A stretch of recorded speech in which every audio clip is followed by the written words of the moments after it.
Welcome to the Dawgs Table.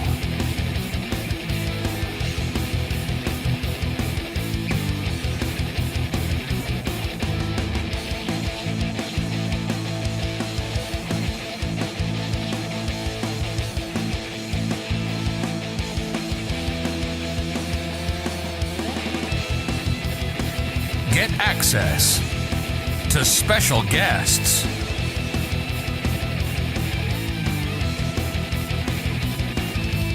anyone can join the Dawgs Table.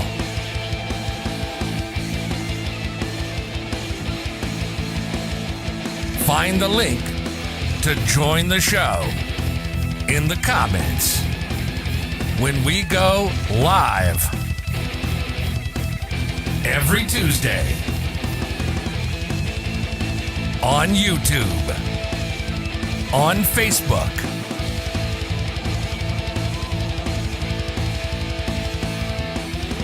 and everywhere on the BIGPLAY network.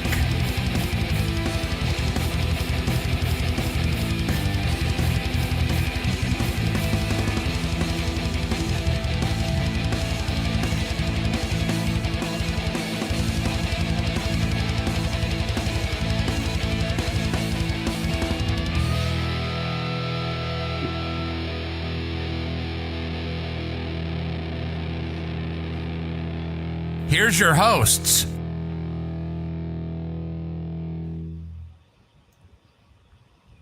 Welcome to the Dawgs Table. I'm one of your hosts, Craig Fountain, here with Ryan Angelo. How you doing, Ryan? I'm hanging in there, buddy. Happy Tuesday to you. How you doing? Thank you. I am doing outstanding. Welcome to the show. We are the Dawgs Table. We are a Cleveland Browns roundtable discussion show. We go live every Tuesday at 9. We are brought to you by Labatt Blue Light and Remax Edge Realty, the JC Group. We are part of Team BIGPLAY. You can find us on all their channels as well. I actually did something new last week and this week. I'm also live on my personal channel, seeing if maybe we can get a little bit more engagement on Twitter. But Dee, thank you for joining the show. Hi, Dee. Thanks so much, Dee. We are here tonight to recap the preseason 2 game. We are going to look ahead to preseason week 3.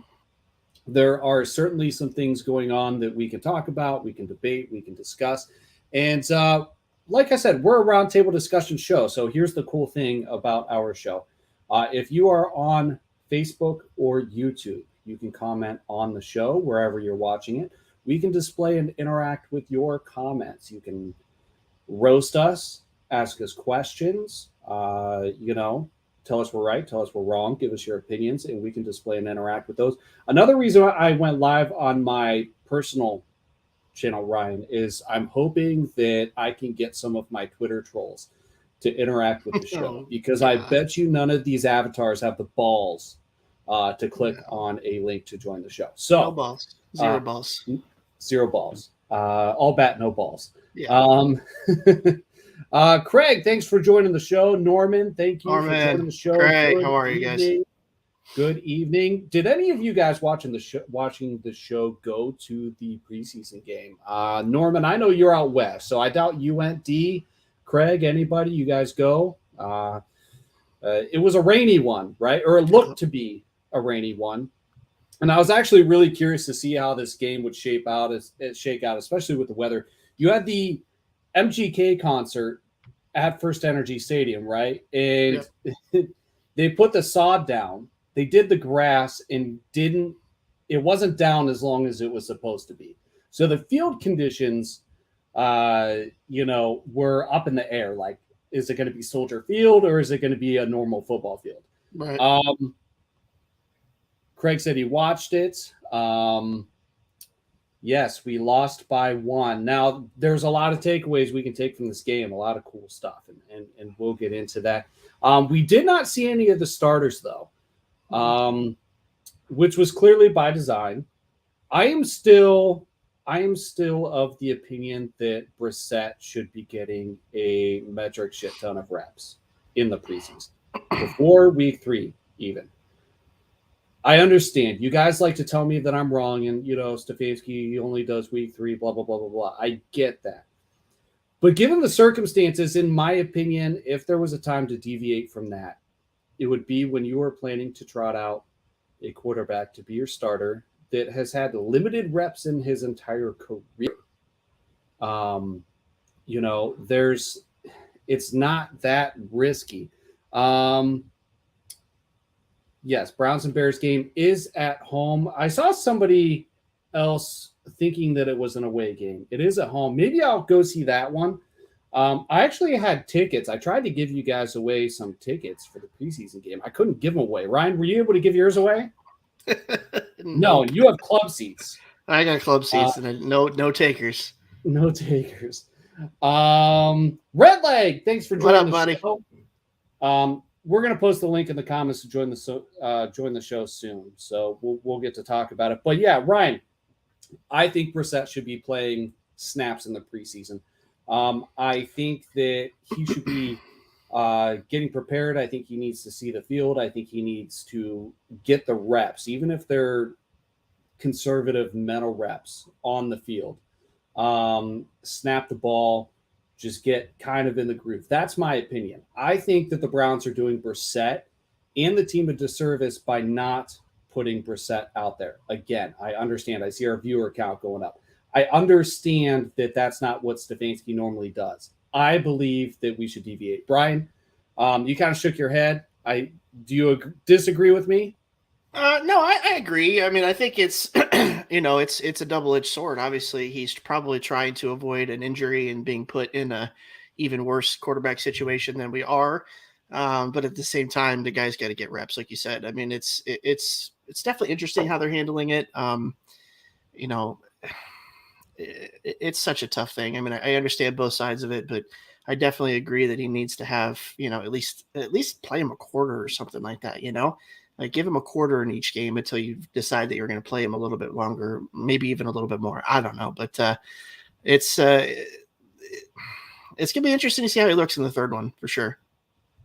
Yeah, and I'm super interested in seeing how he looks in the preseason, and he's not playing against starters, and I understand he had all the meaningful reps in the world in joint practices versus the Eagles in a practice setting, right?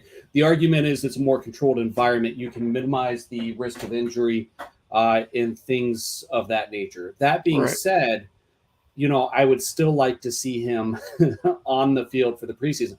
The injury risk doesn't have to be there, right? Our offensive line, even though we played the backups, I think did a really good job. And, you can play call conservatively, make sure you protect them, tell them to get down and not worry about it if something were to happen. Right. I just don't think that. Just put the yellow jersey on him, tell him not to hit him. Right. Yeah, absolutely, Norman. He did get work in the joint practices. He did. I understand all that. I really just don't think it's enough. Right. I want to see it. But the offensive line played well. Ryan, any key observations you took away from this game? No, I did only watch part of the game. Like I had said, kind of before we went live, my son had an event for his football team that day. So I caught some of it, not all of it. But I mean, obviously the first takeaways were Ford and Johnson looked pretty decent this time around. Ford still looked, I would say as good as he did in the first preseason game. And Dobbs looked really good. I think he's probably been the surprise of the preseason so far is that, he's very cerebral, very smart in the pocket, knows when to pull it down and run, knows when to stick in there. So he's been a nice surprise. I mean, obviously, it's preseason. It's against guys, certain points that may not even make the team. But he's looked really good. So, I mean, I could see why they brought him in. He's got decent feet, he's smart. Guy's a scientist in real life. Right. So, you gotta think he's got a decent noggin up there. So, but my negatives, I would say, is the defensive tackle position. Specifically, I noticed that Tommy Togiai was getting obliterated out there. That whole interior defensive line was garbage. Yeah, I mean, it's. I just don't understand how the Browns are not concerned about the defensive tackle position. I mean, Tommy Togiai, really only had one impactful season at Ohio State, and it was more towards the end of that season, that last season he was there, that he really picked it up. He looked like he was going to be an amazing defensive tackle in the league, and really he just hasn't done much. And those defensive tackles that were on the field in this game were atrocious. I mean, they're getting blown 5-10 yards off the ball, not getting any penetration. You may have a one or two good plays here or there, but they've got to do something about it. It's really bad. I'm extremely concerned about that, but that's the only negative I can think of off the top of my head. I may have something pop in here as we go along, but yeah, that's kind of my takeaway so far. Yeah, I kept getting confused reading these comments, but because I keep forgetting we have another Craig here. It's not the most common name in the world, right? Like, I'm not a Mike. Right. He's talking to Craig Foster. So, yeah, let's address some of these comments as we go. Craig Foster, are they having joint practices with the Bears at all or no? The answer is no. And generally, joint practices are only going to occur with one team, and it's going to lead up to the preseason game. We've held them with other teams before. This year, it just happened to be with the Eagles, right? But is training camps essentially over at this point? So the media you see coming out of training camp, you're not going to see. What you see in practices moving forward, well, you won't see it because they're closed to the media when it comes to video and all that kind of stuff. So I don't even know if the media has access to watch it without taking video. I don't think they do. Redleg. Saw someone float the idea that the Browns are playing Johnson to shop him around. That might have been me, Redleg. I don't remember. I was firing off a lot of stuff. So, in my opinion, Dearness Johnson is the most tradable running back on the Cleveland Browns for a number of reasons. Yes. Hunt, could we live without him? Sure. Do we want to? Hell no. Hunt has a lot of value for Cleveland. With that being said, Dearness Johnson, everybody's quick to say, well, we gave him an extension. We didn't. He was a restricted free agent. We tagged him, and what we did was we signed him to a contract that gave him more guaranteed money for the same amount of money as the restricted free agent tender. So Dearness Johnson really doesn't have an extension with us. He's on a one-year deal. And Dearness Johnson has the potential to be a solid number 2 running back for probably any team in the NFL other than the Cleveland Browns and maybe the Dallas Cowboys. And he has the potential to start on a number of teams or at least split carries with somebody on a number of teams. So right. He's tradable. The question is, can we find a partner and what's the compensation going to be? Now, Eagles fans were really floating around the idea that we would send them a Kareem Hunt and a 4th for Jalen Reagor. No. It's an atrocious deal. That's terrible. No. I saw some crazy Eagles proposed trades. They were dreaming. But Dearness Johnson is somebody that you could send for somebody knowing that he doesn't have – that we don't necessarily have room on this roster for him. Like, he's expendable. He's good, but he's expendable. We don't need him. For somebody like Jalen Reagor. Now, what does that do? That allows us to secure a player without having to compete with other teams that are trying to pick him up off of the waiver wire or sign him if he clears through waivers. We could trade Dearness Johnson for, and I'm not just assuming these are all straight up trades, so don't say I'm crazy or something, but like you could package in one way or another, maybe Laviska Shenault, some of these other bubble guys that have talent that are in crowded wide receiver rooms. We do not have a crowded wide receiver room. We are lacking at this position. I can't believe how confident our fan base is in this position group. It blows my mind. I'm not going to tell you how to fan. I'm not going to tell you you're completely wrong. I just don't buy it. I could close my eyes and see the week 5 tweets right now. Like, right. I know it. They like what they see from Elliott and the former Jag, Taven Bryan. Yeah, and you know what? That's who's going to be out there. That's who you're going to see starting. Let me address that real quick. Yeah, that's all fine and dandy, but you got to have depth at your defensive line, right? Like you can't just have 4 guys that you're going to rely on to be healthy and impactful every play of every game, throughout the entire season. The problem is the Browns have 0 depth behind Elliott and Taven Bryan. They're not good at the position. Like they just really don't have anybody that they could put into a game and not have a significant drop off. So, I mean, that's fine and dandy in theory, but if one of those guys gets injured or one of those guys, misses extended time, the Browns are screwed. And I'm not drinking the Kool-Aid on either of those guys yet. I got to see them do it at a consistent high level for me to be completely comfortable with it. So, I mean, sure, you can be high on somebody, but the fact is, there's a reason why he never broke the rotation until now, and I'm just not buying it. So, yes, please go get Sue. Hey, Ed, how's it going? We have a Steelers fan from Remax Edge Realty, the JC Group, crashing our chat. We'll see if he has anything nice to say. But we can have some civil discourse with Steelers fans sometimes. I love them. It's got to be the right guy. Ed's the right guy, though. All right, so Red Leg, back to the Dearness Johnson comment, saw that too. If they do move him a wide receiver, makes sense as an option. You also have to find the right trade partner. Right. So, a lot of folks were floating around a trade with the Bears with Kareem Hunt prior to all this talk starting. I'm talking about a few weeks ago.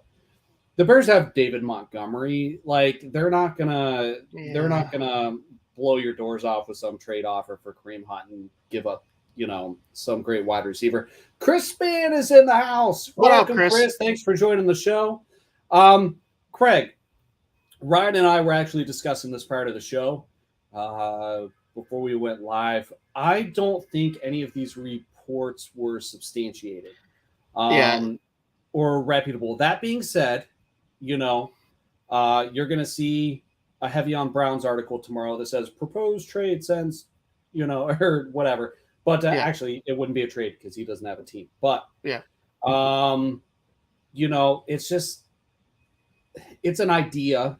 Somebody proposed it somewhere, picked up a little bit of attention. People debated it. But I don't think there's anything real there. No, not that one.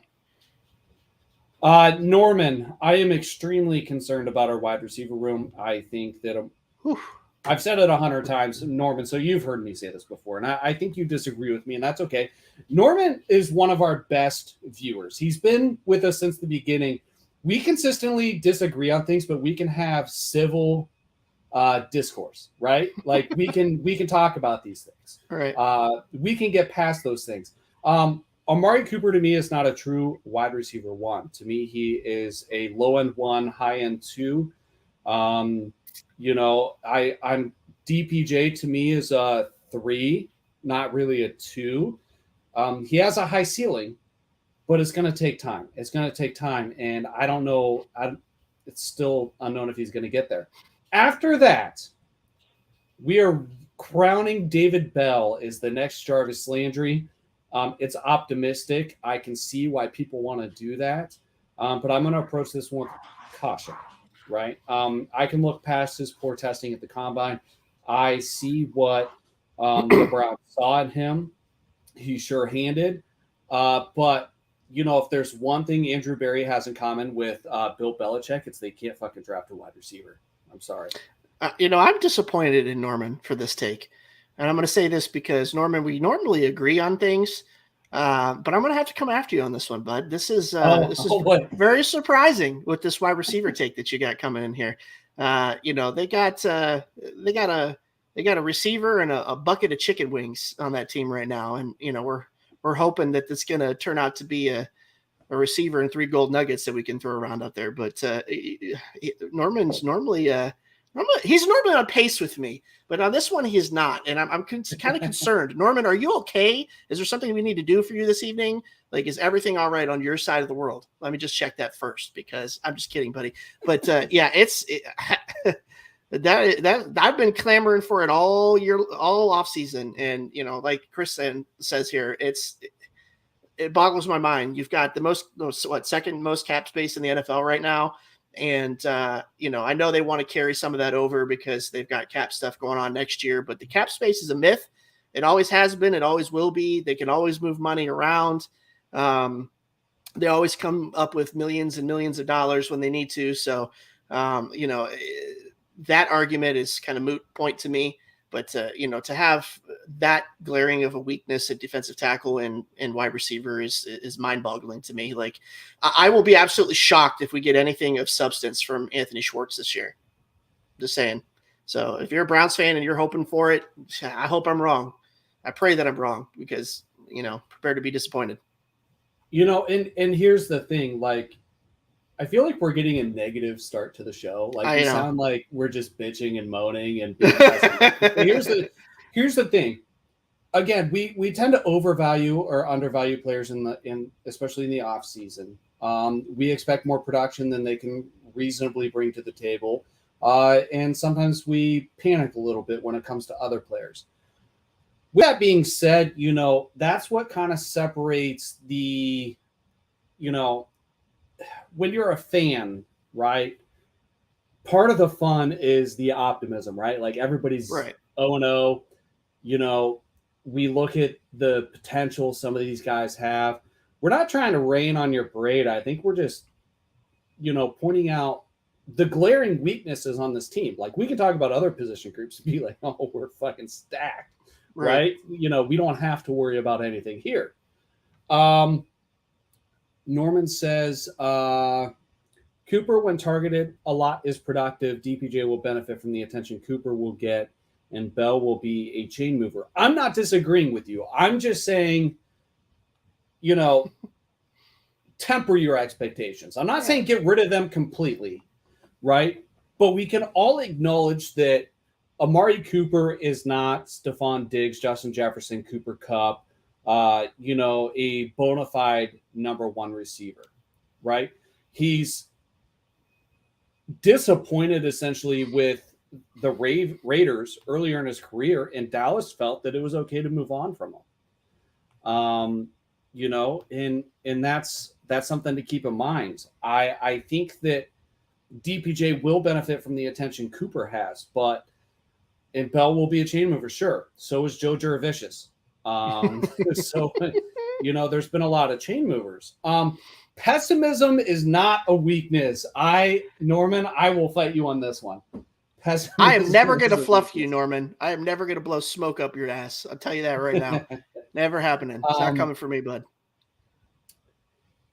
All right. And we did have some guys look better versus the Eagles. And, that's a step in the right direction. Getting consistent production out of these guys is something that we need to do. Now, we do have glaring weaknesses at interior defensive line, especially when it comes to depth. Elliott and Taven Bryan, while we have high hopes, they are not ideal, right? Like, we would much rather have Sheldon Richardson and Larry Ogunjobi in there. Am I wrong? I'll take it.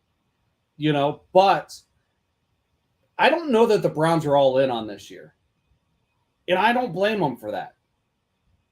This might be something we've seen them address sides of the ball in the offseason. We've seen them focus on groups.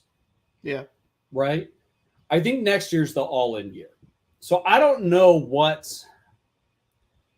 they're doing this year. They're not giving up. Don't get me wrong. They're not giving up. No.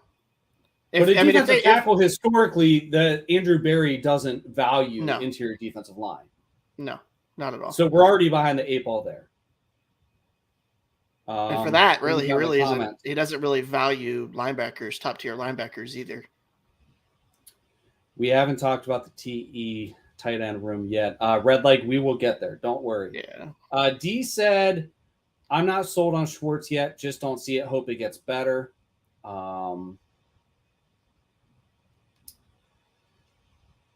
Norman's talking about contract room. structure, manipulating the cap. Listen, Yep. Andrew Berry is a genius.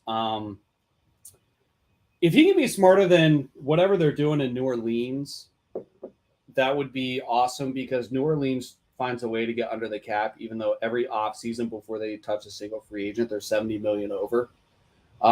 We have a head start. Right. So we want to see him. We want to see him put that to work. But I feel like, and Ryan, I think part of the reason why we're talking about this is, we're, without getting into another Brissett argument, right? Like between me versus you and Norman and everybody else. I have Jose on my side. Jose, welcome to the show. I know you are one guy that agrees with me on Brissett. Without getting into that argument, that's really the one scenario we have this year that separates us from being winners or losers, essentially. I'm trying to figure out the right way to say this. You would think that if we really pushed our chips in on wide receiver in interior defensive line specifically, it will put us in a much better position to salvage this year. Mm-hmm. I mean, is that fair to say? No, that's fair to say. I mean, if they don't address it and it's bad throughout the season, they're just rolling with what they have. I mean, that's essentially what's going on. So, I mean, I foresee it not being good. So, if they don't address it, it's just they're rolling the dice on this year, and they're going to focus on next year and take what they have and maybe address it then. But yeah, it's mind-boggling to me. It's the only word I can ever come up with is mind-boggling. Like, there's nothing else rationally in my head that I can come up with to understand the lack of movement at those positions. But Jose, I'm pointing out you're the one guy that essentially will admit they agree with me that Brissett is less than ideal. That is tempering their expectations for Brissett. They're banking on defensive tackles being productive. Listen, and here's what we don't know. This could be part of the Moneyball aspect, right? Like, Podesta still has, influence on a lot of our decisions. This could be true for wide receiver year. Wide receivers as well. Sorry, I can't talk. But, you look back at, the way Moneyball worked in baseball, right? An oversimplification of the idea is, in any way that's seen the movie, I mean, it's an oversimplification, but it says, like, we don't need guys to hit doubles or triples or home runs. We need a guy that gets to first base. We need a single or a walk, right? The rest will take care of itself. When that happens, something else happens. All right, that's how we get to the something else.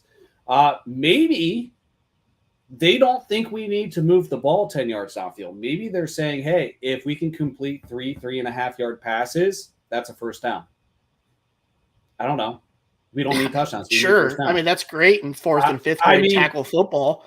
Sure. I'm with you, but I'm just saying that's an oversimplification and likely an exaggeration, but there's some sort of logic that has to do with, like, the Moneyball roots and the influence of Podesta that could be going into the decision to not go all in on defensive tackle.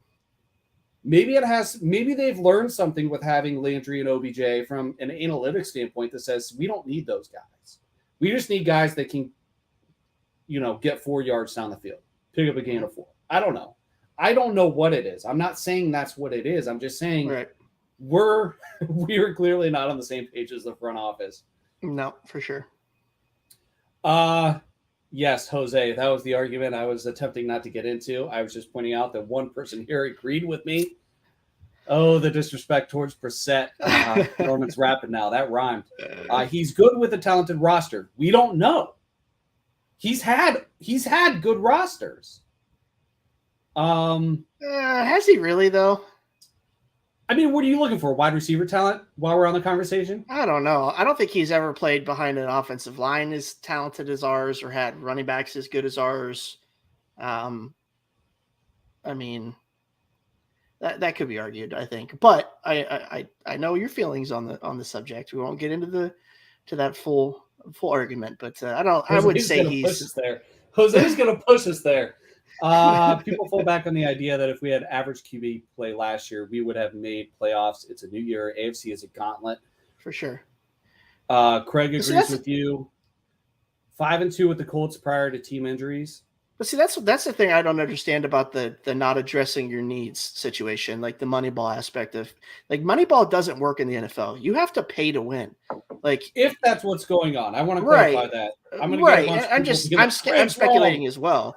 You know, but that's why I don't get it. It's because you want your team to be in the best position to succeed, and we've talked about it on the last show that the NFL is not really a farm system type sport. Like, the farm system is college football. You either come in and play and do well, or you sit behind someone until you either pick it up or they find somebody to replace you with. But the AFC is not getting worse. It's getting better. So, pushing it to next year, like that's the old mindset of the Browns. And I just hate that mindset. That's like, it's like, it's just folding on the season. And I don't like analyzing a season like that before it's even started. But if you want to win, you got to pay. You got to pay to win. It is what it is in the NFL. And I can't, off the top of my head, I can't think of a team, at least within the last decade, that hasn't had significant talent on it that's won a Super Bowl. So, I mean, I don't know. It doesn't make sense to me. Like, I don't like the Moneyball arguments. I don't like going down that road. Yeah, and something that I don't want you guys to get wrong. Like, I understand that I'm being pessimistic when it comes to the quarterback position, the interior defensive line, the wide receiver positions. I'm not rooting for these guys to fail. Let's get one thing straight. Gosh, no. I'm a fucking Browns fan. Okay? Yeah. I'm a Browns fan. When Brissett trots out there, I'm going to be cheering. I'm going to be rooting, just like the rest of you. For sure. The difference is if it doesn't work out, I'm not going to be as surprised as you. That is the only difference. He's not going to hear what I have to say, right? Like it'd be cool if these guys were watching the Dawgs Table. That's not what their job is, though. He's not going to see what I'm saying. Yeah. I'll be there. I'll be sitting in the club. My expectations, I'm just not as optimistic. I'm rooting for the guy. A realist. I have a love-hate relationship with that word, but sure, realist. That's essentially what we consider being a realist, right? Like, right. I want it to be better. I just, I'm rooting for him, but I just have different expectations. I don't think they're pushing anything until next year. However, they plan every year to manage the cap and acquire talent. That's a fine line, right? Because you're forecasting and looking ahead to next year. Right. And you can't let that cloud your judgment when making decisions this year. There might not be a next year. Which it's cliche to say, but you got to strike when the iron's hot. You know what I mean? When you can't plan for next year right now. They have too much young talent on this team. Like, they can't just keep pushing it. Oh, next year. And I think they proved that by going after Watson this year. But, there's still holes that they need to address. Norman, I want you to be an optimist. I'm not telling you not to be an optimist. I wish that I could, I could just tell myself, Brissett's it. We're going. He's the guy. All that stuff. Believe me, I wish I could do that. I just can't. And that's what optimists do. They deal with the disappointment if it happens. I love an optimist, Norman. Don't get me wrong, buddy. Dee's going to be sitting with Ryan because he's got good seats. That's true. He's got club seats. Chris, you know my answer to this, buddy. Chris asking the hard questions. I'm Baker Mayfield right now. Chris is Tony Grossi. Jesus, Tony. So here's the thing with Watson. Since you put me on the spot, Chris, you put me on the spot. Thanks, buddy. Here's the thing with Watson. Obviously, when this decision first came out, which I think, Ryan, that was before you had joined the team, I was pretty disappointed in the decision. It wasn't strictly because of Watson's character. I can pull up podcast episodes from before any allegations or his holdout happened in Houston. I've just, he's never really given me the, I've never really gotten excited about him. I'm not denying that he's a talent. There's a number of things that contributed to my unhappiness with him coming to Cleveland initially. I've tried to be level-headed throughout the entire process.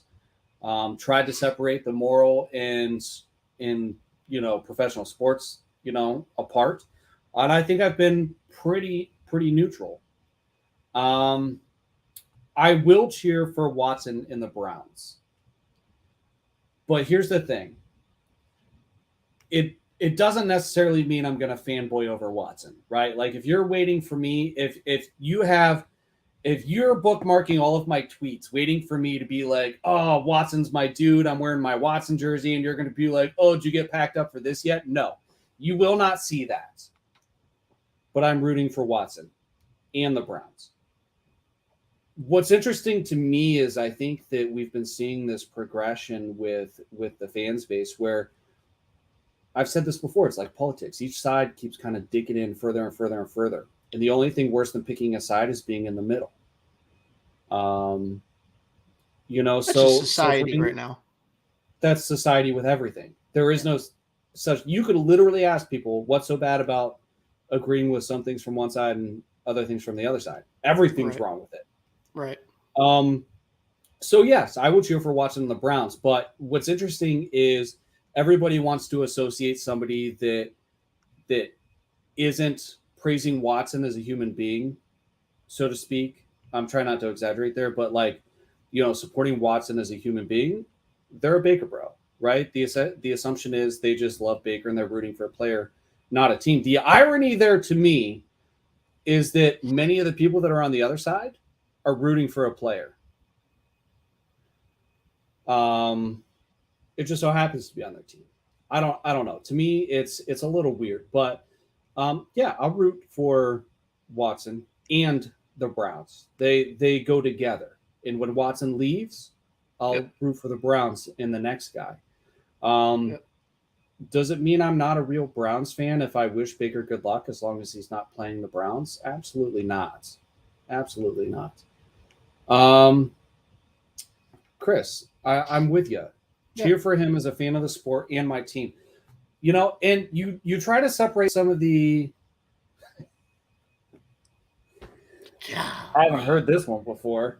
The hush puppies. Oh man, we're getting back into some of this stuff. I want to be careful what I say here. We don't have to, Craig. You don't have to. All right. Norman, I disagree with you on this. Yeah. Neither of them did good things, but I disagree. And now, today there's just like people keep making these correlations, right? Like I saw all these people that are like, people are assuming I support a certain political party because I like Watson or I don't like Watson. These correlations don't exist. There is some Trumper that is following another Trumper in a Trump train right now, and they disagree on it. Right. There are two liberal folks screaming on the front lawn of some political establishment right now that disagree on this. It doesn't matter. It doesn't matter. There's no correlation. But people keep trying to make people ashamed of their beliefs by making correlations between certain things. So, in D, I want to say this. Baker wasn't squeaky clean either. I'm assuming you're talking about the cheesecake. Yeah, the reports of infidelity. I'm not saying I support infidelity. That would be silly. But I think that consensual infidelity and non-consensual infidelity, which is, Watson's engaged, right? He's got a fiance. Non-consensual, allegedly. I don't think they're the same things, and they're both alleged, right?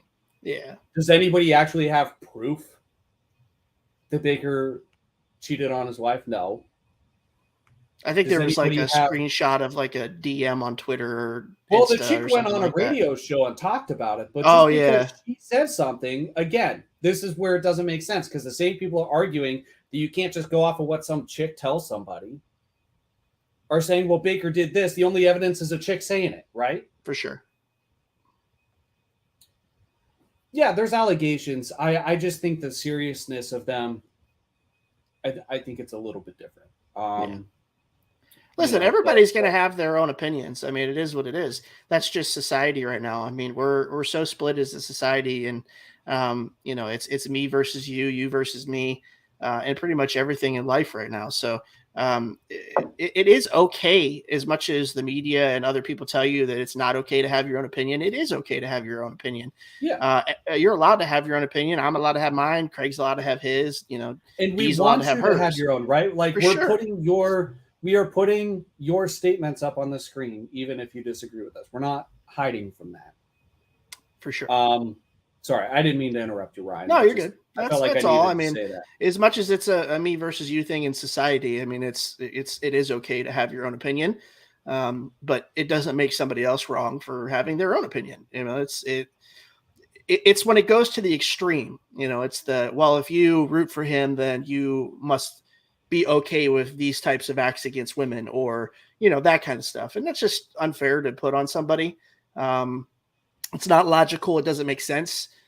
Maybe somebody just can separate moral and sports entertainment in their brain. And that's just how they live their life, and they,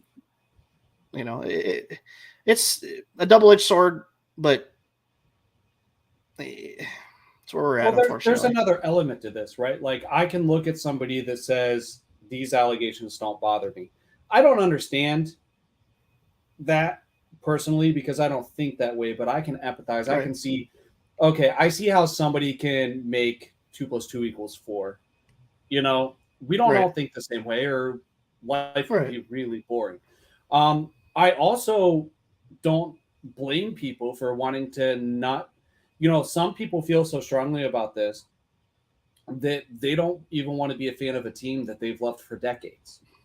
I can empathize with them just as easily as I can empathize with Norman, who's like, I don't see the difference between the Baker and the Deshaun Watson stuff. I'm paraphrasing. I don't mean to speak for you, Norman, but from your comment, I think that's kind of what you're saying.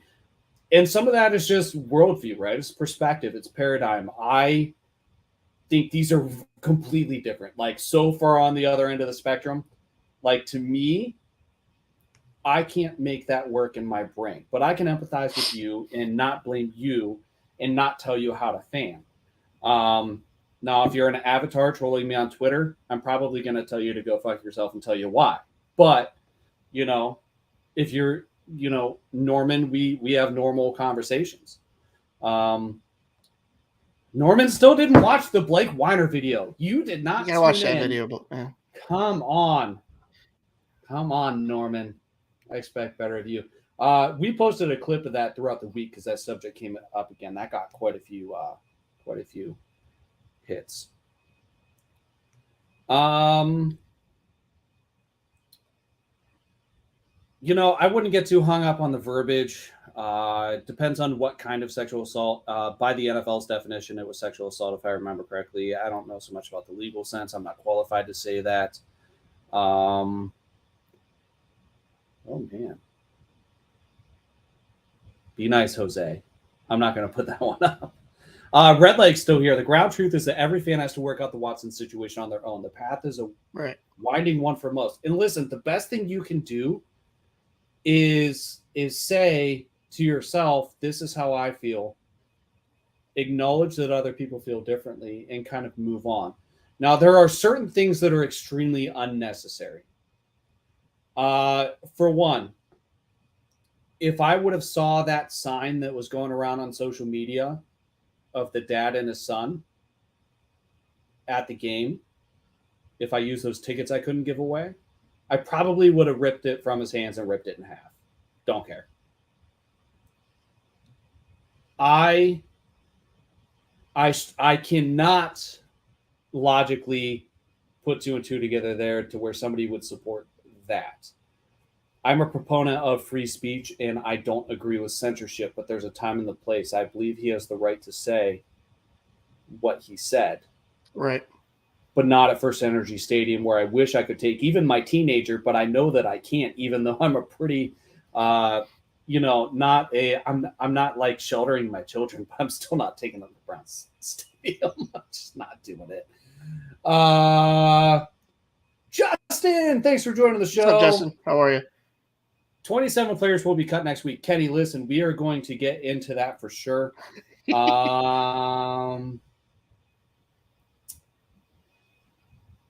D, I acknowledge the fact that he probably was unfaithful. I think the difference here with the allegations is consent. Correct. Which is a pretty big one. All right. So, back to Dearness Johnson. How did we get here? That rabbit hole, man. It opened up and you just fell right in it. I guess. It's hard to avoid. It is. We're still talking about it, even though like it's kind of like open and Kinda shut. done. The only thing left is the one open case, which, I don't know if Watson could get further disciplinary action against him with his open case. I don't know if it was an agreement to where the NFL was like, listen, this is it. Like with this one allegation that we know of that's left, like just handle it. It's not a new allegation. I would say if it was a new allegation or something, he could be in danger of new discipline. But Norman, I'll be the bad guy. I'll be the bad guy. All right, so we cut some players today. Nobody of note, a punter, a tight end that never really played football before. The only name that I heard called a lot in the preseason, which I think was an expected cut, was Parnell Motley, right? But the big roster cuts are coming, and that's going to be something that's is going to get interesting, right? Like we do have talent on certain on certain groups of players on this team at certain positions. There's some stuff being floated around. Greedy Williams, not as a cut candidate, but maybe as somebody that we want to right. Now I know what you try to get some compensation for. So let's start with the offense. Give me a surprise player to get cut on the offense, Ryan, and you guys play along in the comments. Give us a surprise player that's going to be cut and a surprise one that makes the team. You put me on the spot like that. Ugh. I know this is something I should have texted you yesterday. Been like, yeah, dude, think about this. Oh boy, that's a tough one. A surprise player. I would say that Josh Rosen probably won't make the team. That's not a surprise. No, I mean, but in a room that's thin, that kind of needs depth. I mean, you could see it being a surprise to some people. Some people could argue that they should just hold on to him just to hold on to him. But honestly, I can't think of a name off the top of my head that could be a surprise cut on offense. Like, that's a tough one, man. There's nobody that I can think of. A surprise cut. Yeah, that's on offense, especially. So Chris is playing along in the comments. Norman, Kenny, Jose, Red Light, D. I want to see if you guys have any surprises. Stanton. Stanton is an interesting name to keep an eye on. He is essentially playing tight end at this point, and he would double as a fullback. The justification to keep him on the roster would be putting him at tight end. He's been cut before, though, hasn't he? Yeah. Yeah. I think they like him. Back, right? I think they like him, but the tight end room, and we're going to circle back to the tight end room because this came up and Red Leg asked earlier, what about the tight end room? We have David Njoku and Harrison Bryant. Those are the clear number twos. We have Forrestal. We have Stanton. I don't know how many tight ends we keep around. I am fairly comfortable with Njoku and Bryant being tight end 1 and tight end 2. Right. I don't think it's time to panic at tight end, Red Leg, but that's that's kind of my opinion on that. Justin, now Justin's got jokes. Justin, I don't know if you're making fun of me and Jose or making fun of Ryan and Norman. I don't know what you're doing here, but I like it. Red Light. I actually asked this question on Twitter earlier. It wasn't in a poll format, but I asked, give me a surprise cut. Red Light said Felton. And I think that the most uncertainty when it comes to looking at what's going to happen with this roster is certainly at running back. We have Nick Chubb. He's obviously the lock. I think Kareem Hunt's a lock. He's certainly not going to get cut. Somebody would have to absolutely just offer the world for us to get rid of him, right? Like, I would take Kareem Hunt's production for 1 year, not knowing if I was going to get him next year, over a future or conditional 4th or 5th or something like that. I think I said this on the last show. And that's what running backs bring. Right. I think I said this on the last show. The only way I would be okay with getting rid of Kareem in a trade is if I got a bona fide starter receiver back. That's it. The Griffin guy. Stanton is a solid dude. He does a lot of work on the field, and if all else fails, he'll probably get back to the practice squad. That's the advantage that we have, and that's certainly a game that I think the Browns will be playing. Can we get this guy through to the practice squad? That's a risky game. Dearness Johnson's not going to make it to the practice squad. No.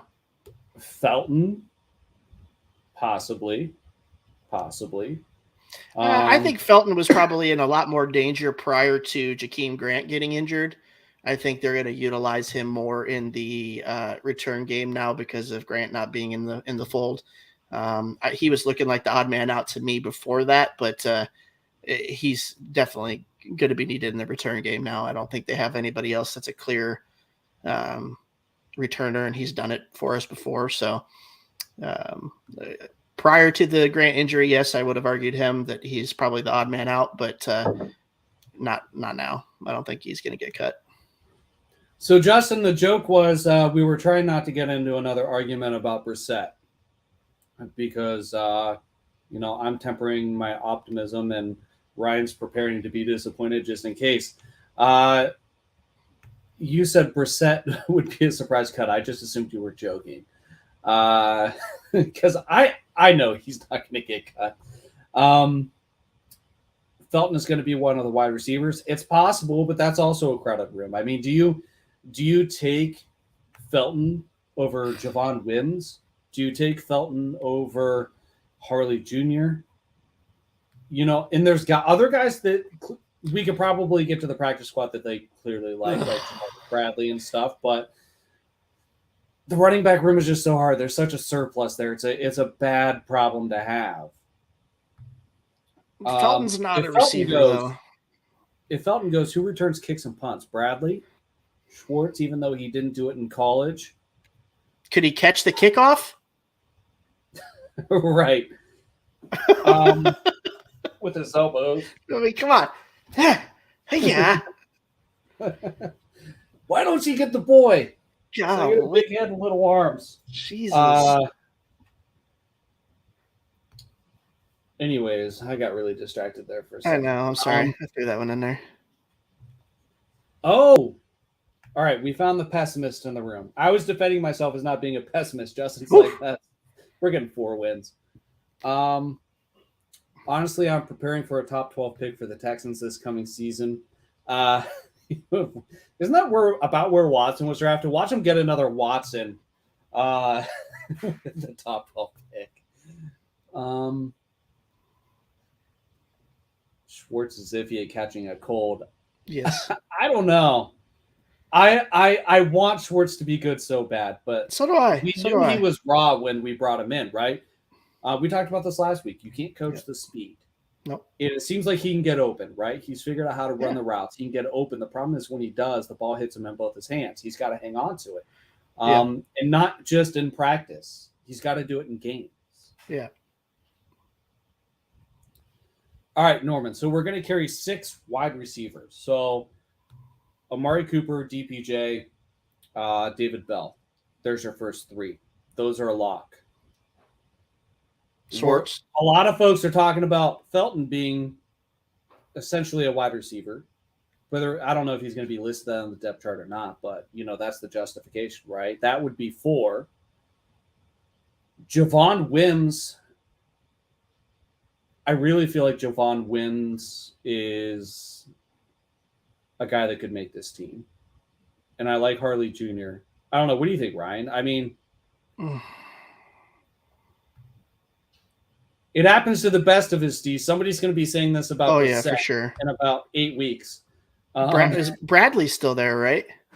Yeah, Bradley's still there. There's tough decisions. They're just the wrong tough decisions. They're like, what wide receiver 6 are we going to play at wide receiver 4? I could see Bradley making the team over Wims.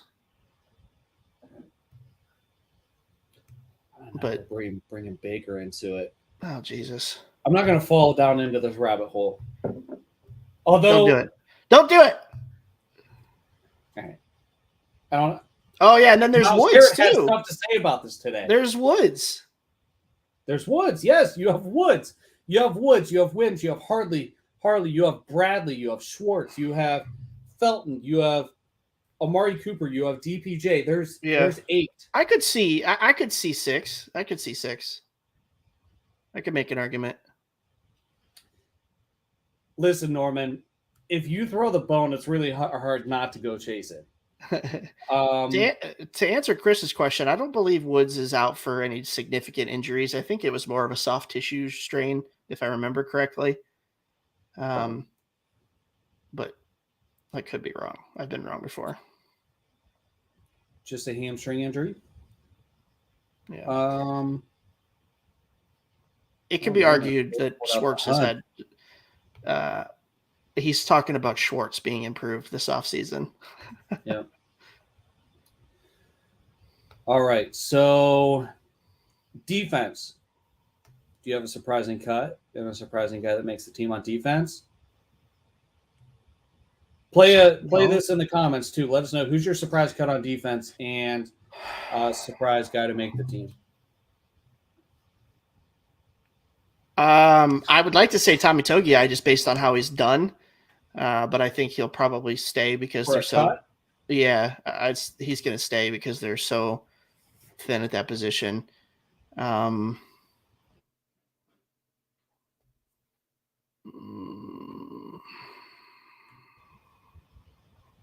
would be Harrison.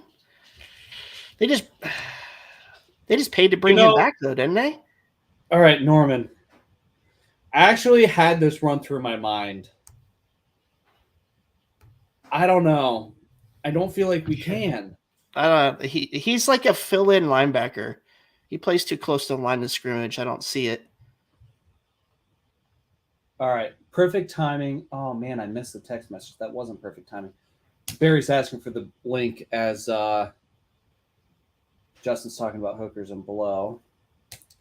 I'm going to put the link in the comments. Winovich is a popular one to get cut.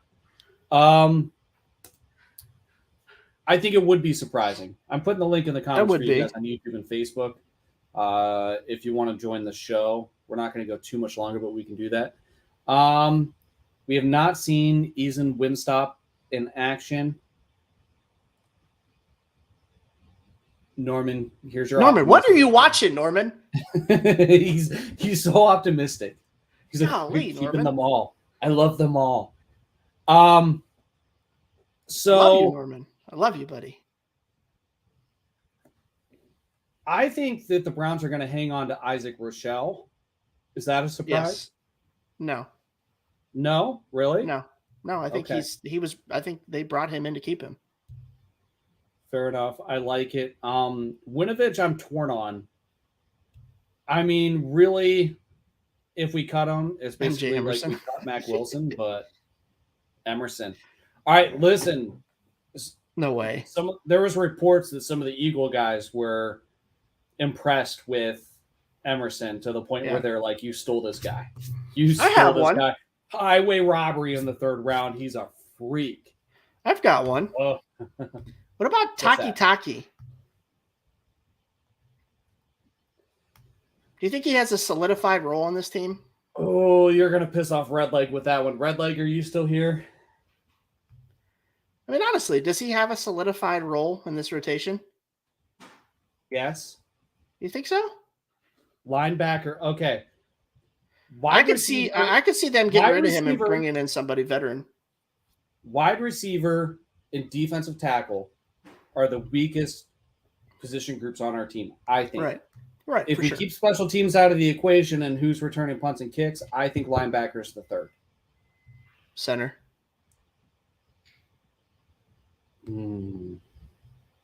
That's a toss-up for me, center and linebacker. Well, I mean, if you look at the position group as a whole, the offensive line's pretty solid. Norman, I see you down there. We'll bring you in just a second. Schwartz could be a surprise offense.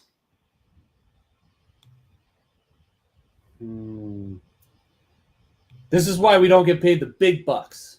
Right? I mean, honestly, though, it's possible.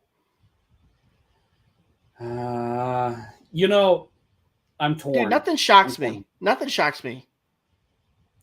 All right, so here's what we're going to do. Norman's pointing at me down there. He's going to come in here and argue with me. I know it. All right, Norman, how you doing, buddy? I know. What's up, Norman? You're very because running. I'm fine today. How you guys doing? Hanging in there, buddy. How are you? You know, only asked for about 45 minutes ago. You asked for the link 20 minutes ago. I missed it. Justin wants to know why in the hookers and blow do we need 6 wide receiver? 6 is the normal number. Yeah, that's not. The problem is I don't know what 6. Well, really, there's only one that would be out of the non-names that we've already talked about. You got Cooper, DPJ, Bell, Schwartz, Woods. That's 5 right there. Oh, okay. I think I can hear you now. So, all right, Norman, I know you have a lot to say. So go ahead and take the floor for a minute or so, and go ahead and brain dump the brain. Tell us what you're thinking.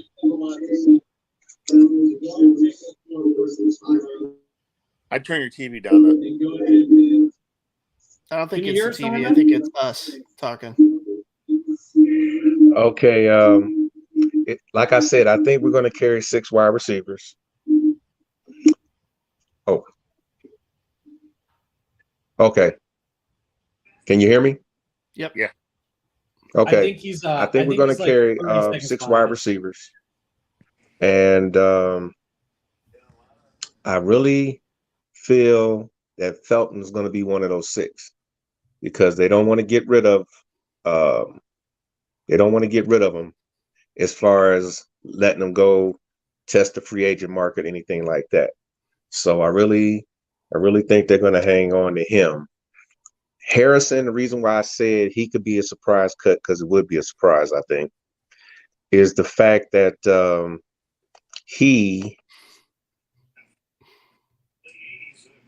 they did pay money out for him, right? However, some of the younger safeties that are out there playing now in the 2 and the 3 have been playing better than I think anyone's expected from these last 2 preseason games. So if they do want to make a move, and I would equate that the same way they did what they did with Tretter. They have somebody on the roster that they feel could start and would be less of a cap hit. They're going to put him out there.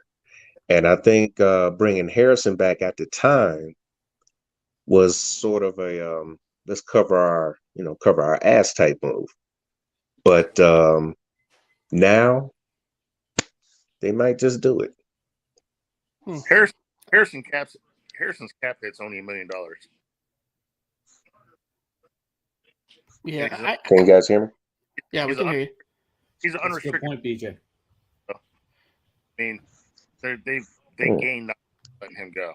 They lose depth and a proven safety.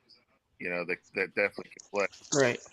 I would just argue. I would argue. I don't know who would be that hybrid linebacker for them like he is. They bring him so close to the line. Maybe Delpit would take that role, but then I think they like him better further back in the defensive backfield. So it would be a hard decision for me if that was, but I mean, they've done stuff that's surprised me in the past. So it is the Browns we're talking about. Yeah, I think the only way they cut him is if he sucked. Yeah. But I don't know. All right. On an NFL GM. Right? We're with you there. I am on Madden. On Madden. Has anybody played Madden 23? Is it as garbage as social media says it is? I did. It's the same Madden. It's Madden over and over again every year. It's really not much difference. All right. We have another guest in the dog pen. Oh my God, it's the burner. It's the burner account. What are you doing, burner account? Holy moly. Wait, I'm not you? No. No, you're not me. You're not me. You're my burner account, apparently. Yeah, can we just get this on record while you come in here? I'm going to chop this off and send this up to a couple of the guys that think this. Landon, what is your Twitter handle, buddy? It's just last and then first. Cadell Landon. Cadell Landon. Are you on your phone right now? Yeah. Oh, baby! My computer and show you. All in the yard. All right, Landon. Yeah. Here's a question for you. Yeah. We've been talking about a surprise cut and a surprise player that makes the team for offense and defense. What do you have opinions on that? Oh, good question. Surprise cut. I got to think long and hard about that one. I would say Ronnie Harrison, but I don't know if anybody will take that as a surprise. But definitely. Why do you think they're going to cut him? I don't know. I just have a weird intuition. Norman just alluded to this too. He thinks so too. So I'm wondering. I don't think there's a chance they cut him, but I was kind of thinking it too. But I'm like, would they? Would they really? I don't know. I'm so lost in this. Like, I don't know. Not that it matters. You're just great minds think alike. Your opinion doesn't matter. What's that, Norman? Yeah. I think Norman's behind us on the West Coast over there. I think he is. All right, Landon. Yeah. Are you on Team Brissett takes us to the playoffs? Yeah. Are you on Team Brissett takes us to the playoffs? I am really cool. I haven't really seen Brissett play a lot in the preseason because, well, I mean, I see a lot of Dobbs when I usually watch, but I think it's possible. I won't rule it out. I mean, nothing's impossible, you know? Chris wants you to know that your hair looks fine. Thank you. I just got out of the shower, so it's a habit. Yeah, but all right. So, what about Dobbs? Looked really good, right? Oh yeah, Dobbs looked amazing against the Eagles. I actually stopped watching the game when they took him out. In the words of Lou Brown, to get some guys will be bagging some groceries in a couple weeks. Heck yeah. Words of Lou Brown, to get some guys will be bagging some groceries. I think Norman's slightly behind us. Just a tad. Could there? All right, let's put this to bed. I'm going to ask you, Ryan, first, and then we can go around. Could there be a potential for Josh Dobbs to challenge Brissett to fill in while Watson is gone? Yeah. Yeah. Yeah. I don't think so. I think so. I think it could happen. I mean, let's say hypothetically, Brissett comes out and shits the pot. You don't think they would throw him in there? Dobbs? Yeah. No, I don't think so. I think there's a better chance of them trading Jimmy G than they are starting Josh Dobbs. Dobbs I is don't know. Dobbs now. It's tough with Dobbs because I've been just as critical as Dobbs. Dobbs to me is a lot like Jacoby Brissett. Like you might be able to, he's serviceable enough to, if he has to play a quarter or two or something, he's good in a pinch. I just don't have any faith in him as a starting quarterback. So for me, I'm torn. The problem is, again, Brissett has not gotten any reps. So we don't even have anything to compare. We don't know how Jacoby looks against a defensive two or a third string defense for that matter. What's that? Is he going to play this week? Brissett, yes. We just don't know how much. Yeah, they definitely didn't do any justice. Letting Dobbs shine a little bit over Brissett. Yeah. I don't know. I might walk that back a little bit. Dobbs probably doesn't make sense just because it is preseason. I need to take that with a grain of salt, but only way this team goes to playoffs, Kevin calls 90% of the plays for Chubb, Kareem, and Ford. I love Ford. Norman, I'm getting a little background noise, so raise your hand if you have something to say because I can't hear you. Just because there's an echo, and I think you're about 30 seconds behind us. For me, I think that Chris is saying he did well against Philly in practices, also with a grain of salt. I just have to see it to believe it, right? Like, again, I am hoping Brissett is everything that you guys expect him to be. I will be thrilled to go on this show, to go on Ginger's Talk Football, to go on social media and be like, I was wrong. I will be so happy if I get the chance to do that. So happy. Hey, Trent Dilfer. Because I just want my Browns to win. What, Barry? Trent Dilfer won a Super Bowl. Trent Dilfer did win a Super Bowl. Norman, did we lose Norman? we did. Norman said peace out. All right.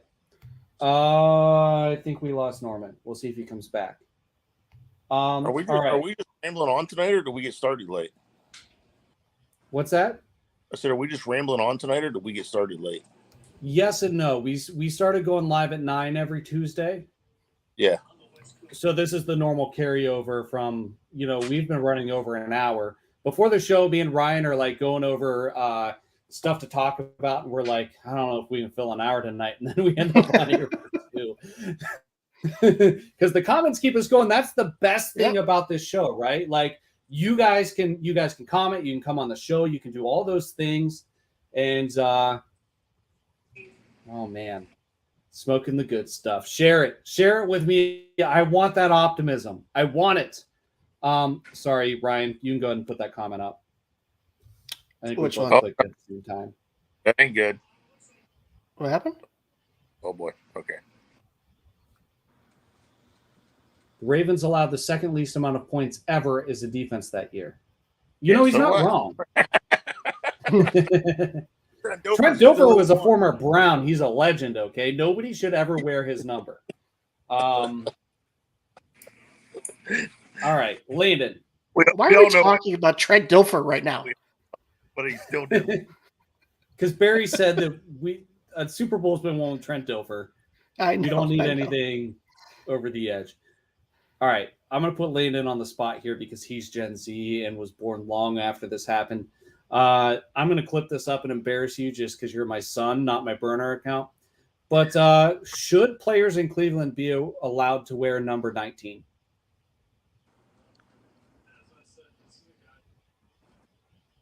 I feel like it's a trick question. Why is it a trick question? No. Who used to wear number 19?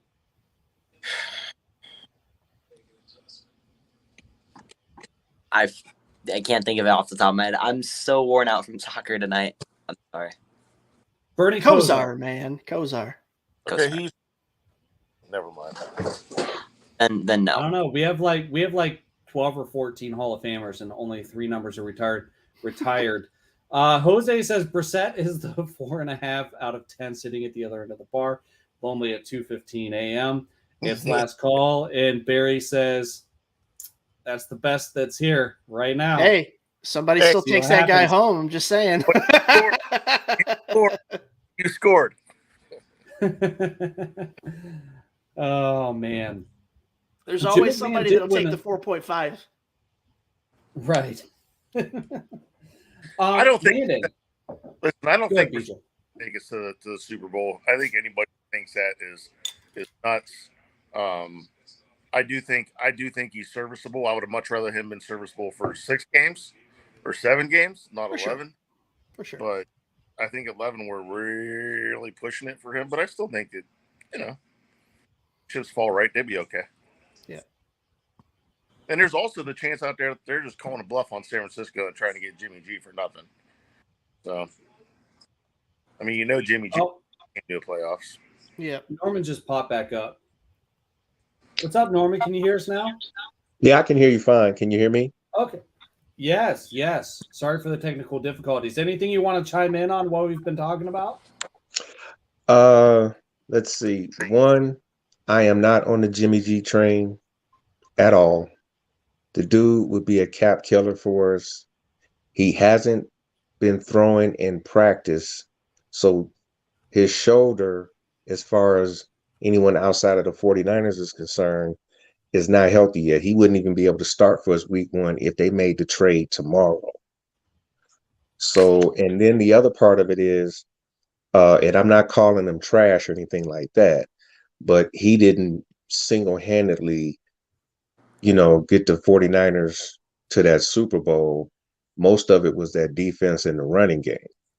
So I don't know why everybody's got this hard on for this dude, excuse me. But yes, I believe in Brissett. I watched enough of him play, especially when he was with the Colts, for me to be comfortable with him managing this offense. And I never used the term game manager as a derogatory. I use it actually as a compliment, because if you're not the one who can be consistently as a gunslinger or downfield thrower all the time, if you're not turning the ball over a lot or at all, and you're accurate or on time with your throws, and you can read defenses, Right. you can be my quarterback. Okay. Right. As far as that goes. Like I was saying about Ronnie Harrison being the surprise cut, these other safeties that we have, the young safeties that we have been showing a lot, to the point where even though I know they re-signed Ronnie for that contract, that was when they didn't think they had much in the safety room. If they feel like they got enough in the safety room, they can make that move, as far as like they did with Felton. Yeah, he's a good player, but we could save cap and bring a young guy up to fill his role if he can do as well or better. Right. Now, linebackers, I think Taki is safe. Although I did see a couple of young linebackers when we were playing the Eagles that caught my eye. And if these guys show out some more this Saturday, then maybe I might be thinking that Taki could be kicked to the curb, so to speak. Okay. Not to make it sound rough, but I can't remember the young kid's name. He would think he was wearing 51, but he laid a hit on the Eagles running back in the hole. That was a highlight reel. I mean, that was a square form tackle where he lifted that running back off his feet when he was in full stride and took him into the backfield. So, yeah, he caught my attention. I think they got some safeties that just going to need some looking at. Maybe 1 or 2 the linebackers. I think Felton, they're going to want to keep him on the team because he's a Swiss Army knife kind of player. And I was listening to Deep Podesta when he was being interviewed. I think they talked about Felton a little bit. I don't think they're going to take the chance on him being there to go onto the practice squad. So if they put him as one of the 6 wide receivers, and Craig, you did a good job listening to all the people that I was thinking about. So I think he could be the one to be on there. Now, fullback, Stanton, that's going to be dicey. I think after this Saturday, when I see some of the tight ends that they brought in, how they do, is gonna probably decide on whether Felton stays, because he's serviceable. He's definitely a good fullback in his role as a fullback. But we got a couple of those two last name tight ends out there that are still on the roster because Silva got cut. They're still on the roster, and if they ball this Saturday, I think Stanton's in jeopardy. Go watch. Okay, so I kind of want to put something to bed here. Not put it to bed. I just want to get your opinion on this, Norman. So, Ohio Biker, welcome to the show. If we look at Jimmy Garoppolo versus Brissett, I'm going to circle back to where you started. You're not seeing the advantages to Garoppolo. That's what you're saying, right? That's correct. Okay, so I want to kind of get your thoughts on this. Okay, if we look at the careers of Jimmy Garoppolo versus Jacoby Brissett, Jimmy Garoppolo has obviously gotten more playing time. He's been in the league 2 years longer than Brissett. Brissett came in the league in 2016, Garoppolo 2014. Garoppolo and Brissett, believe it or not, have played pretty close to the same amount of games. Garoppolo's played in 63 games. Brissett's played in 60. All right, so we actually have kind of an even playing field from that. Now, I understand that wins aren't necessarily a QB stat, but we do bring up the fact that Brissett's had some good stretches when it comes to wins. Before other things go by the wayside. Brissett's career record in 60 games is a little bit skewed, though, because he hasn't started all those games. He's 14-23. Garoppolo is 33-14. Jacoby Brissett has attempted 1,208 passes. Garoppolo 1,418. So that kind of bridges some of that together. Garoppolo has more than 3,000 more passing yards than Brissett. Garoppolo has 71 touchdowns to Brissett's 36. Garoppolo's rating is 98.9 as opposed to Brissett's 83. And he's thrown 38 interceptions to Brissett's 17. The only stat that I'm seeing where Brissett is stronger than Garoppolo is in receiving yards and rushing touchdown. You don't think that's quite a gap there, Ryan? Yeah. So, I mean, Jose brought up a good point, too, in one of his previous comments that, like, if you can get Jimmy G without trading for him, I would do it. Now, I will say that Jimmy G versus Brissett, both healthy, Jimmy G is the choice 10 times out of 10. The guy's been in the championship game. He was in the Super Bowl. He was very close to winning those games or that game. So to me, that's a no-brainer if he's healthy.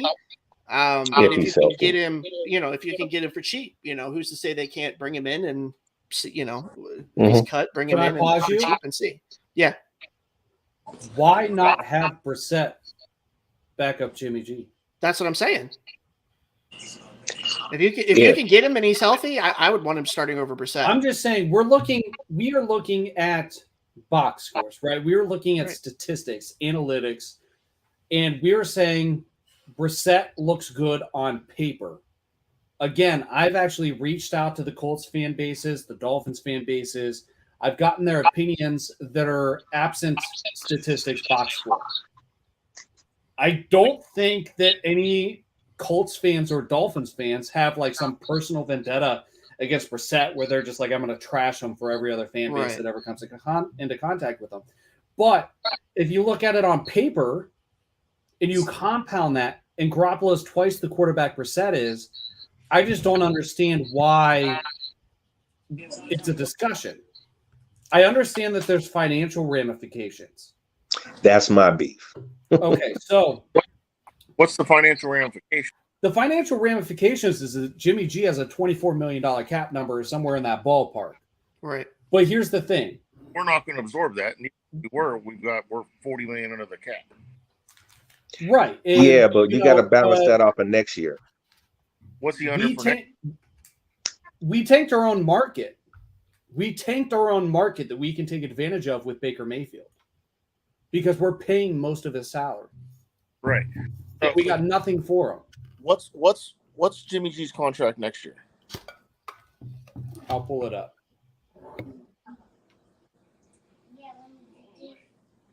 I don't want to just spout off and not know what I'm saying here. Let's work with real numbers. It's so like, it's not even like they're kind of close, which bothers me. Now, and you know what? I am not a Jimmy G guy. Right. But to me, like, it's just night and day.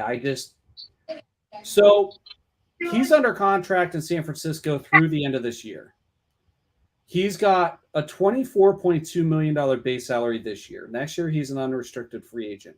Okay, so basically, San Francisco is going to have to pay some of that if they want to get rid of him because they're close to cutting him.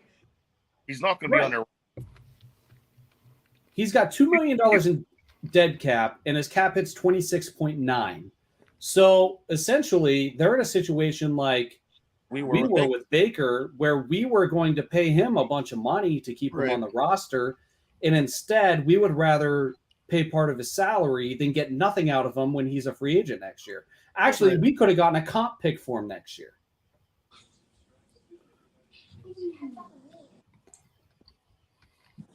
Thoughts?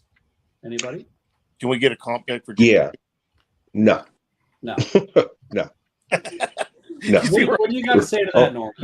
The only thing we get from Jimmy if we trade for him is a huge next year with the cap. No, because he's a free agent. Well, no. We're not worrying about him being a free agent next year. We're worrying about the cap hit he would cause us for next year.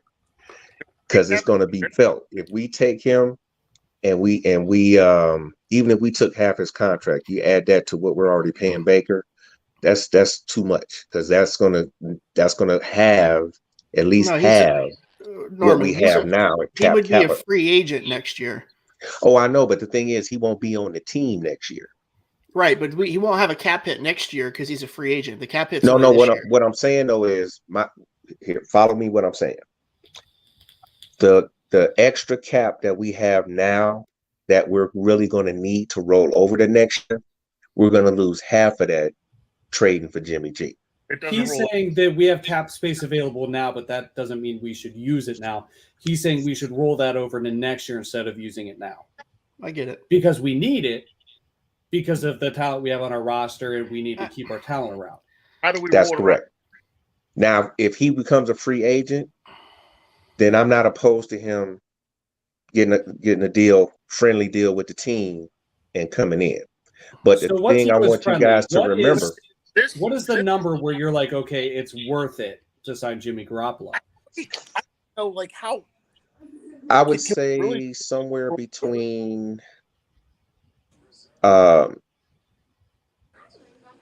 would say roughly between 9 and 12 million.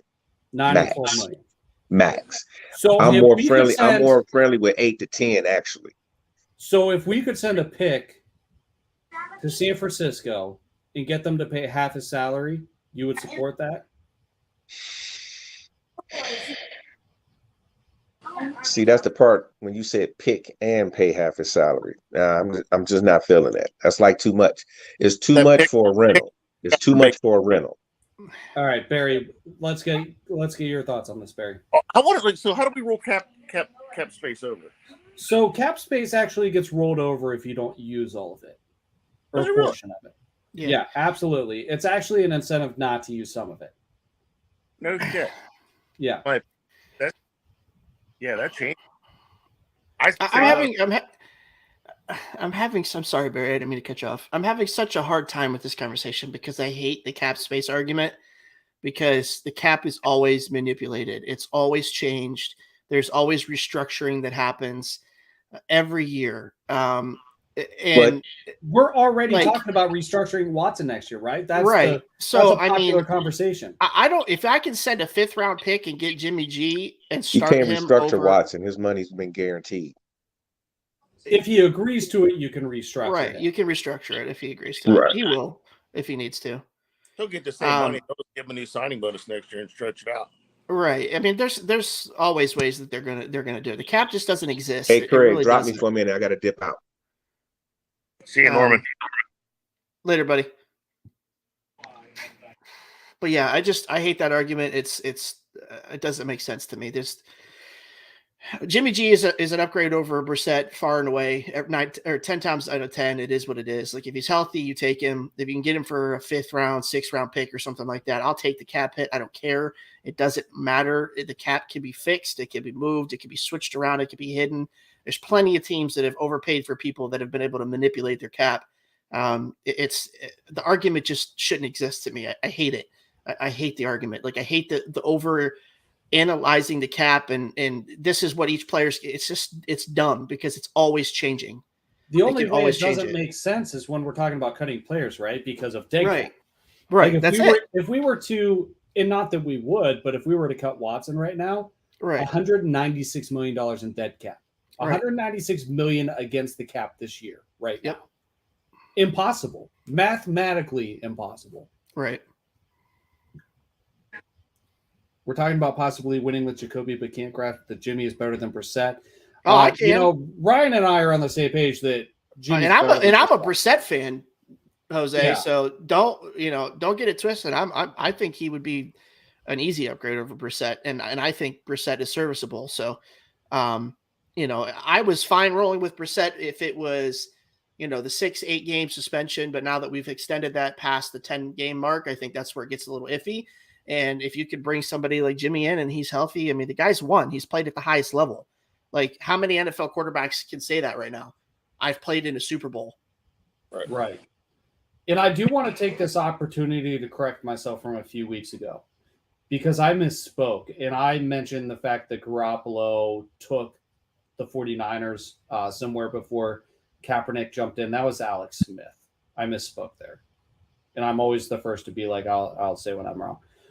With that being said, Jimmy Garoppolo, I'm not a huge fan. I actually hashed out this argument over the past 2 years. If you guys are on Twitter, bring Brownie back. Cleveland _Elf, I believe, is at. He's a regular on like ESPN radio and stuff like that, RBS, all that stuff. We've actually hashed that out on podcast because he was an advocate for bringing in Jimmy G even after 2020 with Baker Mayfield. I've hashed that out 100 times. I'm not a Jimmy G fan, but give me Jimmy G all day over Brissett if it makes sense. Mm-hmm. Do we send them a 3rd round pick and pay him $26 million? No. Do we send them a 5th or a 6th and try to get him to pay half a salary? In a heartbeat, in my opinion. Mm-hmm. In my opinion. He's not going to get traded for a 3rd round pick. They're not getting a 3rd round pick for Jimmy. They missed the window as much as we did. We could have traded Baker for a 2nd or even a 1st or multiple picks prior to his injury this past year. Yep. We missed that window. San Francisco missed that window again due to injury. Yep. It's over. Barry? We can get Jimmy G for less than that. San Francisco's going to have to cut him. There's no market for him. We're the only team that wants him. Possibly. I think I wouldn't say Seattle that. would be a player. They're not going to trade him within the division. I think Seattle would be a player. I think the Giants. Some of the same teams that were rumored to be in the market for Baker Mayfield, I think would be rumored or would be in play for Jimmy Garoppolo. So to me, the Seahawks, the Giants, there's still injuries that are going to happen. Yeah. There's still injuries that are going to happen. But he's not going to be on the 49ers. The problem is it's definitely a game of chicken. They can cut him, and there's only $2 million in dead cap. So it's not like they can't afford to cut him. No, that's nothing to an NFL team. It's nothing at all. But at the same time, they don't $20. have any leverage. They don't really have any incentive to cut him either, I don't think. I don't know. No. I don't know. Such a I don't know. It's a tough conversation. It is, man. I mean, you're 100% right. They had an opportunity to get rid of him for a decent price, and they ruined it because they erred on the side of caution and wanted to give Trey Lance another year of development. So, I mean, they felt that was more important than getting something for him. And because of that, his stock went down, but I don't think his stock as a player went down. I just don't see what. Who wanted him? What? Said they could have got something for him. Who wanted I think Bear's breaking up a little bit there. He's Yeah, quiet. I can't hear him. I said that you said that. So I can't hear him. Can you hear him? Yay. Just yell at it. I said, can you There hear he me now? goes. Yeah, I can All hear right. you. Who wanted him? He would have had a market. They would have got more for him when he had value versus Garoppolo? now. Yeah, for sure. Oh yeah, absolutely. The problem Absolutely. is he had surgery. He's been out. It's up in the air if he's ready for week 1. And I think that's another reason why a lot of people are hesitant. But Yeah. he's throwing and he appears like he's going to be ready for week 1. Yeah. I don't know. He is throwing. It has been reported Yeah. that he's throwing. There's been a video out there of him throwing. You got Brett Favre speaking up in the media today saying starting Lance over Garoppolo, moving on from Garoppolo is like one of the dumbest things that's happened in a long time. I don't know. He's got advocates. Yeah. He's got advocates. I don't know what it is, but either way, both on box score, on paper, and on film, For Garoppolo sure. to me is clearly better. Do I think it's a slam dunk? No. Do I think it gives us a better chance? Absolutely. Yep. Absolutely. What's that, Barry? I think he ends up in Pittsburgh. No. I hope not. I mean, I think Kenny Pickett sucks. I don't think he's going to be anything. And I could see Seattle bringing him in. Yeah, the only reason Seattle doesn't have him right now is because they won't trade him within the division. Yeah. Which should speak to his talent. Yep. So, if they cut him, he's going to go to somewhere where he's got a chance to start next year too and have a career at. Yeah, absolutely, 100%. Yeah. Like unless they waive him, we might be able to pick him up off waivers. But even then, we're going to be responsible for his money. Well, he's a vested veteran. He's not going to be on waivers, so he's going to be an unrestricted free agent immediately. Now, the New York Giants have said we're not committed to Daniel Jones as our starter. Tyrod Taylor may start in New York. So to me, that says that he's got an opportunity there. And, Jose is saying, and Jose is not wrong, Seahawks and Giants are looking at the draft. Absolutely. Next year, strong for quarterbacks, or at least we think it's going to be. It looks that way. But the Giants and the Seahawks, it would be a 2 or 3-fold upgrade over what they have now. And, they could make that move, and it could change the world for them this year. Mm-hmm. But, if they're looking at the draft, fine. But you can't just take years off in the NFL. People do it. What's that, Barry? They do it all the time. So they trade Jimmy G, then they end up with a mid-round draft pick, and then don't get their quarterback of the future. It's possible, don't get me wrong. And I mean, there's been franchises accused of tanking, but I think there's enough talent on both the Giants and the Seahawks where tanking would be, I think they would have to put a lot of effort into actually taking. Right. I don't know how you pair up Jimmy G. Has Jimmy G ever had a Metcalf and Lockett? Probably not. No. But all right. So, Camping Friday? What's that? You beat the camp here on Friday? That's the plan. I'll be camping this weekend. How are we watching the game? So I've invested in an antenna to pick up the local news channels. We got the game, and I'm taking out the big screen, so we'll be good. Okay. All right. So we have a big TV to watch on? Yes, sir. Good deal. Speaking You of guys next can buy week's my game, club seats. What's What's that? You guys can buy my club seats. You, if you can't give them away again, let us know. Maybe All right. we'll go up there. All right. But all right, so we're gonna close out the show. Speaking of that, what are you looking for, Ryan, this week, week 3? Obviously, Brissett. We're gonna get our first look at him. Do you think he's gonna play the whole game? What else are you looking for? Give me your thoughts. I don't think he's going to play the whole game. I think he'll probably play a quarter to a half, maybe. I think Stefanski's playing very carefully with him. But I want to see how the wide receivers look. Obviously, I'm really hoping to see some improvement from the D tackles. And I want to see some more Ford. I think that he's a little better than I expected him to be at this point in time in his career. Again, preseason, take it with a grain of salt, playing against guys that may not make NFL franchises this year. I get that. But he does look like he's got some pretty decent skill to him. So I'm excited to see him play a little bit more. Be interested to see if they use Johnson some more because I think they could very well be looking to move him at some point. So he was always the guy that I thought may get the boot if it wasn't Felton. So those would be my keys. Obviously, the not breathtaking takes there, but those are the spots that we need to keep an eye on as Browns fans. So week 3's supposed to be the dress rehearsal, which is why we're going to see Brissett. Are we going to see Chubb or Hunt? I don't want to. I don't want to either. But here's the thing: maybe for a series, you think? If they feature Johnson, that would certainly reinforce the fact that they're showcasing him, right? Yeah. For compensation. I would say if the starters are going to play, it's probably only going to be a couple series.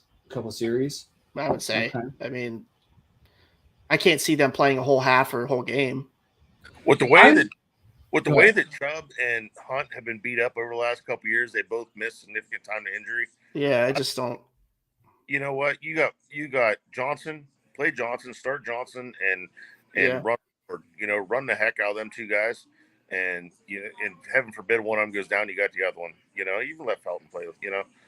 But yeah, I don't want to see Chubb or. No, I mean I know he's going to be prepared when it comes time to go on the field week 1, so I'm not necessarily worried about seeing him. Norman, I hope you get to quote unquote dunk on me. Yeah. In a couple weeks, I hope. Greg will owe me a steak dinner too. As much as I despise the verbiage, I hope Jacoby Brissett is him, whatever that means anymore. I can't stand that. I'm getting old. The Gen Z slang, the trends, can't deal with it. Anyways, I hope he is him. Jacoby Brissett is him. Cade York, listen. I wanted more than anything this past week. I was praying that we were getting a downpour, that it was windy. We got to see him kick in some slick conditions, but it wasn't as bad as it could have been. My mind keeps going back to what was that Raiders game? The weather was atrocious, and we should have won it, and they just kicked our ass. And we missed like a bunch of field goals. You know what I'm talking about? Yeah, we were there.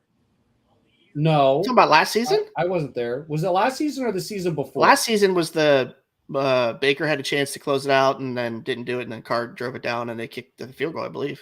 They beat us.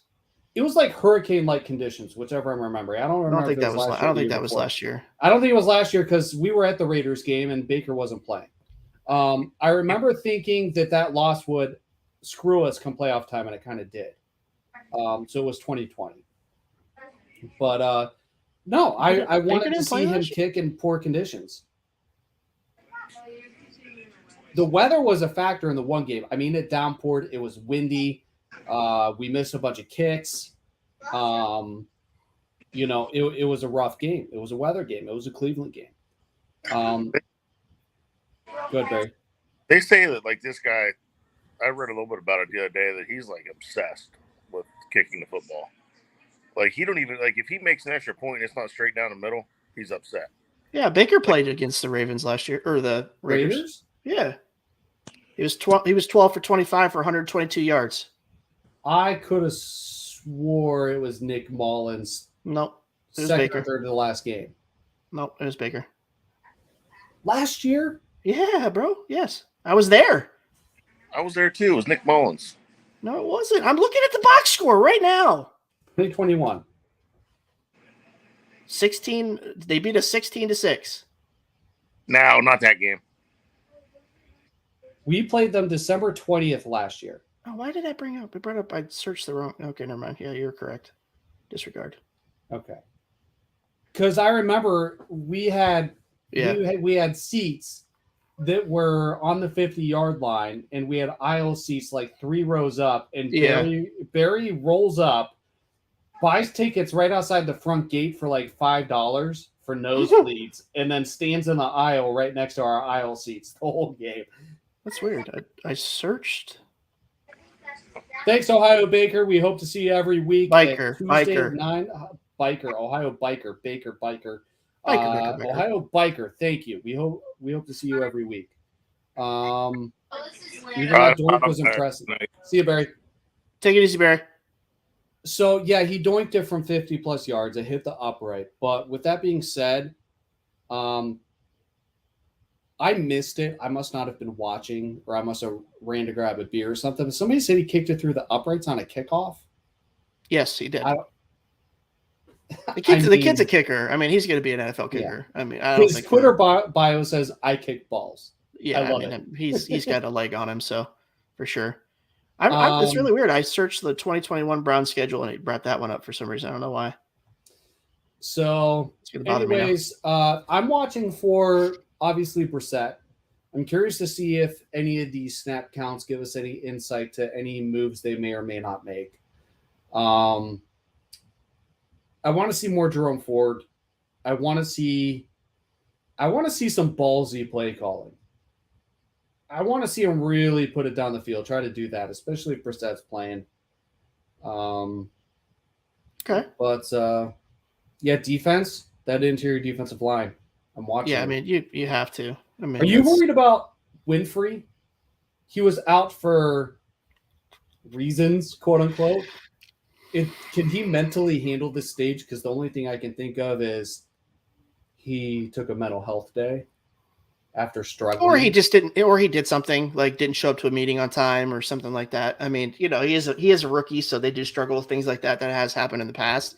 I mean, he hasn't really shown much. It's not like he's been a defensive force where he's come in and like just you're like, oh my god, this guy's going to be a player. But right. I mean, I don't know. All right. Well, we're at almost 2 hours. We are long past our hour mark. Ryan and I, we're going to finish our Labatt Blues and go to bed. Yep. You are watching the Dawgs Table, a Cleveland Browns Roundtable discussion show brought to you by Labatt Light Blue. Wow, I didn't even have that many. Labatt Blue Light and Remax Edge Realty, the JC Group. We are part of Team Big Play. You can catch us every Tuesday at 9. Also, don't forget, if you miss the show, you can pull us up on podcasts, Spotify, Apple Podcasts, where you get your podcasts, and you can listen to the audio replay, which is pretty cool. So, thank you to all the commenters. Thank you, guys. Yes, thank you to the commenters, the interactors, Redleg, Norman, D, Craig, Ohio Biker, Jose, all of you guys, Chris. You guys are awesome. Thank you for hanging out with us week in and week out. We love you. Make sure you like the video before you leave, or retweet it, or share it, or subscribe if you're on YouTube. Wherever you're watching, it means a ton to us. So that's all we got for tonight. Until next time, go Browns. Go Browns.